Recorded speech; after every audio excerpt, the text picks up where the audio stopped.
The last thing we want to do here is to be able to convert between radicals and rational exponents. Right? So we use the same rules we looked at earlier. Right now we're just going to have x's instead of numbers, which means we're not going to be able to get an actual answer. We just want to switch it to the other form.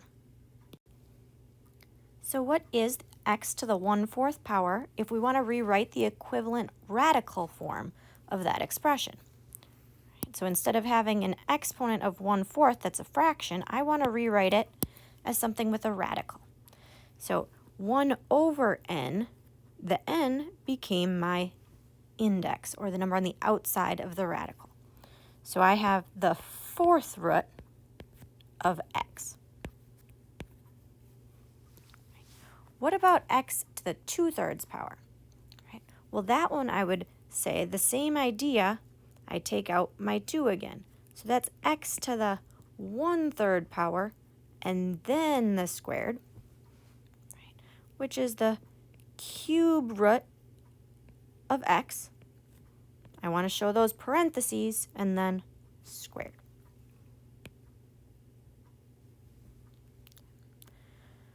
Or if I want to go in the other direction, what if I already have a radical and I want to rewrite it with a fraction for an exponent, right?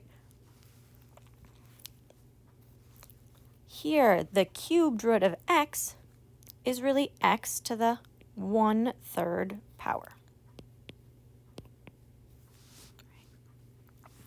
Number 4 was tricky because it has a square root of x, right?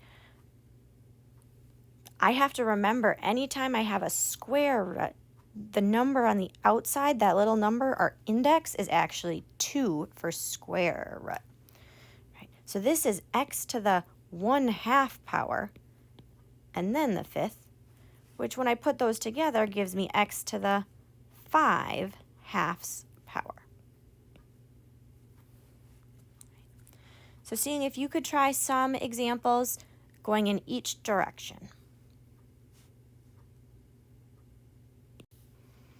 Remembering if it was a square root, when we type in the square root, we don't want to show that 2.